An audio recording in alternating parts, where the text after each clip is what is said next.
Hi all, welcome back to my channel all in one life. Yes, name change ಮಾಡಿದ್ದೀನಿ ವ್ಲಾಗ್ದು.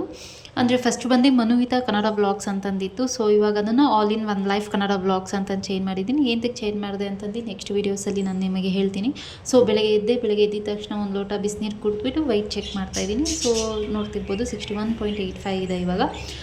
ಇಲ್ಲಿ morning ಸೊಪ್ಪು ತೊಗೊಂಡಿದ್ದೆ, ಅದನ್ನು ಡಿವೈಡ್ ಮಾಡಿ ಇಕ್ತಾಯಿದ್ದೀನಿ. ಅಂದರೆ ಒಂದು ಸ್ವಲ್ಪ ಸೊಪ್ಪು ಸಾರಿಗೆ ಆ್ಯಂಡ್ ಬಸ್ಸಾರಿಗೆ ಅಂತಂದು, ಯಾಕಂದರೆ 30 ರೂಪೀಸಿಗೆ ತುಂಬ ಸೊಪ್ಪು ಕೊಟ್ಟಿದ್ರು, ಚೆನ್ನಾಗಿತ್ತು. ಅದಕ್ಕೋಸ್ಕರ ಇಲ್ಲಿ ನೋಡ್ತಿರ್ಬೋದು ನಾನು ಇಲ್ಲಿ ಏನು ಮಾಡ್ತಾಯಿದ್ದೀನಿ ಅಂತಂದು. ತುಳಸಿ ಪ್ಲ್ಯಾಂಟ್ದು ಪಾಟ್ ಸ್ವಲ್ಪ ಹೋಗ್ಬಿಟ್ಟಿತ್ತು ಎಲ್ಲನೂ, ಅದಕ್ಕೆ ತುಳಸಿ ಪ್ಲ್ಯಾಂಟು ಮತ್ತು ದೊಡ್ಡ ಪತ್ರೆ ಅಂತಾರಲ್ವ, ಸೊ ಆ 2 ಪಾಟ್ನು ಎಕ್ಸ್ಚೇಂಜ್ ಮಾಡೋಣ ಅಂತಂದು ಇಲ್ಲಿ ಮಾಡ್ತಾಯಿದ್ದೆ. ಇದು ಎಣ್ಣೆದು ಕ್ಯಾನ್ ಬರುತ್ತಲ್ವ, 5 ಲೀಟ್ರ್ ಕ್ಯಾನು.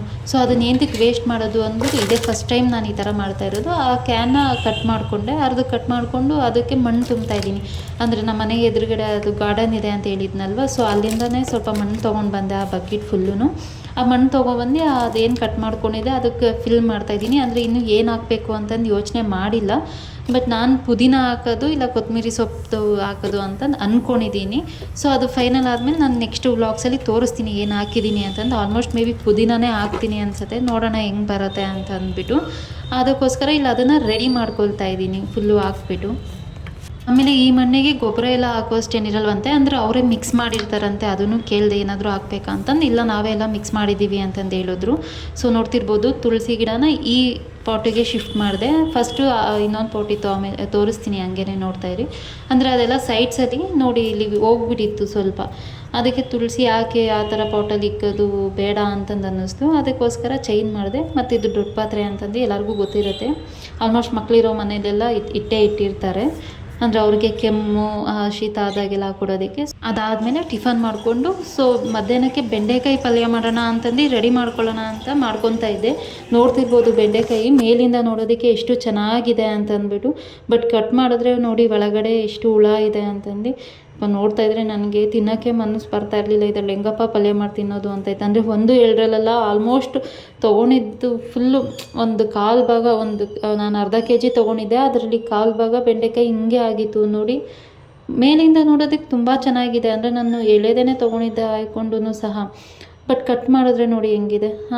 ಓಕೆ ಅದು ಬೇಡ ಮಾಡೋದು ಅಂತಂದು ಸ್ಟಾಪ್ ಮಾಡಿ ಇಲ್ಲಿ ಸ್ವಲ್ಪ ನೈಲ್ ಪಾಲಿಶ್ ಹಾಕ್ಕೊಂಡು ಮಗಳನ್ನ ಕರ್ಕೊಂಬರೋದಕ್ಕೆ ಹಂಗೆ ರೆಡಿಯಾಗಿ ಮಿರರ್ ಮುಂದೆ ನಿಂತ್ಕೊಂಡು ಒಂದು ಸ್ವಲ್ಪ ಪೋಸ್ ಕೊಟ್ಟು ಅವಳನ್ನು ಕರ್ಕೊಂಡು ಬಂದೆ ಸ್ಕೂಲಿಂದ. ನೋಡಿ ರೋಡಲ್ಲಿ ಬರ್ತಾ ಎಷ್ಟು ಮಾತಾಡ್ತಾಳೆ ಅಂತ. ಸೊ ಹಂಗೆ ಸ್ವಲ್ಪ ಹೊತ್ತು ರೆಸ್ಟ್ ಮಾಡಿ ಎದ್ದೆ.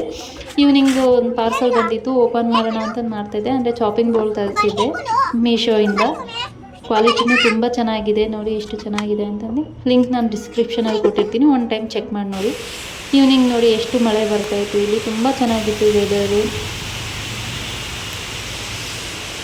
ಸೊ ಮಳೆ ಸೌಂಡ್ ಕೇಳೋದಕ್ಕೆ ತುಂಬ ಚೆನ್ನಾಗಿರುತ್ತೆ. ಇಲ್ಲಿ ಮನೆ ಮುಂದೆ ಈ ಥರ ಗ್ರಿಲ್ ಹಾಕ್ಸಿದ್ರು, ಅಂದರೆ ಅದಕ್ಕೆ ಶೀಟ್ ಹಾಕ್ಸಿದ್ರು, ಗ್ರಿಲ್ ಹಾಕಿ. ಈ ಗಾಳಿಗೆ ಆ ಶೀಟೇ ಹೋಗ್ಬಿಟ್ಟಿದೆ, ನೀರು ಬರುತ್ತೆ ಅಂತಂದು. ಸೊ ಮಳೆಗೆ ಏನಾದರೂ ತಿನ್ನಬೇಕು ಅನ್ನಿಸ್ತಾಯಿತ್ತು. ಈವ್ನಿಂಗ್ ಸ್ನ್ಯಾಕ್ಸ್ ಥರ ಇಲ್ಲಿ ಈರುಳ್ಳಿ ಹಾಕಿ ಪಕೋಡ ಮಾಡ್ಕೊಳ್ಳೋಣ ಅಂತಂದು ರೆಡಿ ಮಾಡ್ಕೊಳ್ತಾ ಇದ್ದೆ. ಸೊ ಇವಾಗ ಒಂದು 3 ದಪ್ಪದ 3 ಈರುಳ್ಳಿ ತೊಗೊಂಡಿದ್ದೆ. ಅದಕ್ಕೆ ಸ್ವಲ್ಪ ಉಪ್ಪು, ಕಾಳು ಮತ್ತು ಒಂದು ಸ್ವಲ್ಪ ಕರಿಬೇವು ಹಾಕ್ಕೊಂಡೆ. ಕರಿಬೇವು ಹಾಕಿ ಹಂಗೇ ಮಿಕ್ಸ್ ಮಾಡ್ತಾಯಿದ್ದೀನಿ. ಅಂದರೆ ಎಲ್ಲರೂ ಇದಕ್ಕೆ ಕಡಲೆ ಹಿಟ್ಟು, ಅಕ್ಕಿ ಹಿಟ್ಟು ಎಲ್ಲ ಹಾಕಿ ಒಂದೇ ಸಲ ಮಿಕ್ಸ್ ಮಾಡ್ತಾರೆ. ಬಟ್ ಆ ಥರ ಮಾಡಿದ್ರೆ ಅಷ್ಟು ಕ್ರಿಸ್ಪಿಯಾಗಿ ಬರೋದಿಲ್ಲ, ಅಂದರೆ ಟೇಸ್ಟೂ ಅಷ್ಟೇ. ಫಸ್ಟ್ ಈರುಳ್ಳಿ ಮತ್ತು ಅದೆಲ್ಲ ಹಾಕಿ ಒಂದು ಸ್ವಲ್ಪ ಕೈಯಲ್ಲಿ ಮಿಕ್ಸ್ ಮಾಡ್ಕೊಬೇಕು. ಅಂದರೆ ಈರುಳ್ಳಿ ಒಂದು ಸ್ವಲ್ಪ ನೀರು ಬಿರೋ ತನಕ ಮಿಕ್ಸ್ ಮಾಡಿಕೊಂಡ್ರೆ ಆಯಿತು.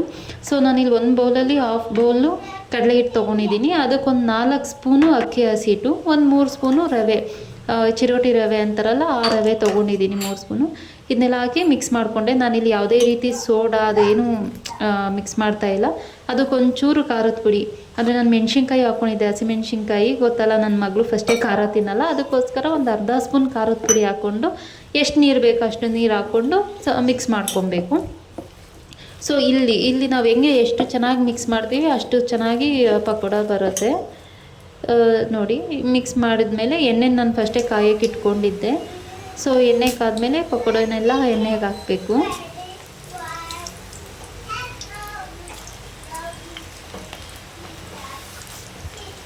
ಸೊ ಈ ಮಳೆಗಾಲ ಬಂತು ಅಂದರೆ ಈವ್ನಿಂಗ್ ಏನಾದರೂ ತಿನ್ನಬೇಕು ಅನ್ನಿಸ್ತಾ ಇರುತ್ತೆ ಅಲ್ವಾ. ಬಟ್ ನಾನು ಡಯಟ್ ಇರೋದ್ರಿಂದ ಅಷ್ಟೊಂದು ತಿನ್ನಲ್ಲ, 1-2 ಪೀಸ್ ತಿಂತೀನಿ ಅಷ್ಟೇ. ನಮ್ಮಪ್ಪ ನನ್ನ ಮಗಳಿಗೆ ಕೊಡ್ತೀನಿ. ನಮ್ಮಪ್ಪ ಹಂಗೆ ಸ್ವಲ್ಪ ಕಾಲು ಉಳುಕ್ಬಿಟ್ಟಿದೆ. ಸೊ ಅವರು ಎಲ್ಲೂ ಈಚೆ ಹೋಗ್ತಾಯಿಲ್ಲ, ಮನೇಲೇ ಇದ್ದಾರೆ, ರೆಸ್ಟ್ ಮಾಡೋಕ್ಕೆ ಹೇಳಿದ್ದಾರೆ. ಅದಕ್ಕೋಸ್ಕರ ಅಂದರೆ 1 ಮಂತ್ ಆಗಿದ್ದರಿಗೆ ಕಾಲು ಉಳುಕ್ಬಿಟ್ಟು ಇನ್ನೂ ಸರಿ ಹೋಗಿಲ್ಲ, ಇನ್ನು 2 ವೀಕ್ಸ್ ರೆಸ್ಟ್ ಮಾಡಬೇಕು ಅಂತಂದು ಹೇಳಿದ್ದಾರೆ. ಸೊ ನೋಡ್ಬೋದು ಇಲ್ಲಿ ಪಕೋಡನೂ ರೆಡಿ ಆಯಿತು. ಎಷ್ಟು ಕ್ರಿಸ್ಪಿಯಾಗಿ ಬಂದಿತ್ತು ಗೊತ್ತಾ, ತುಂಬ ಚೆನ್ನಾಗಿತ್ತು. ಸೊ ಅದ್ರ ಜೊತೆ ನಾನು ಒಂದು ಸ್ವಲ್ಪ ಬ್ಲ್ಯಾಕ್ ಕಾಫಿ ಮಾಡಿಕೊಂಡೆ. ಸೊ ತುಂಬ ಚೆನ್ನಾಗಿತ್ತು ತಿನ್ನೋದಕ್ಕೆ. ಹಂಗೆ ಬೆಂಡೆಕಾಯಿ ರೆಸಿಪಿ ಮಾಡಿದ್ದೆ ಅಂತ ಹೇಳಿದ್ನಲ್ವ. ಸೊ ನೋಡಿ ಬೆಂಡೆಕಾಯಿ ರೆಸಿಪಿ ಅಂದರೆ ಈ ರೆಸಿಪಿನೇನು ನಾನು ಇವಾಗ ಶೇರ್ ಮಾಡಲ್ಲ, ನೆಕ್ಸ್ಟ್ ವಿಡಿಯೋದಲ್ಲಿ ಮಾಡ್ತೀನಿ. Okay, thank you all. ಯಾರೆಲ್ಲ ನನ್ನ ವಿಡಿಯೋ ನೋಡ್ತಾ ಇದ್ದೀರಾ ಪ್ಲೀಸ್ ಸಬ್ಸ್ಕ್ರೈಬ್ ಆಗಿ, ಲೈಕ್ ಮಾಡಿ, ಶೇರ್ ಮಾಡಿ, ಕಮೆಂಟ್ ಮಾಡಿ. Thank you, bye.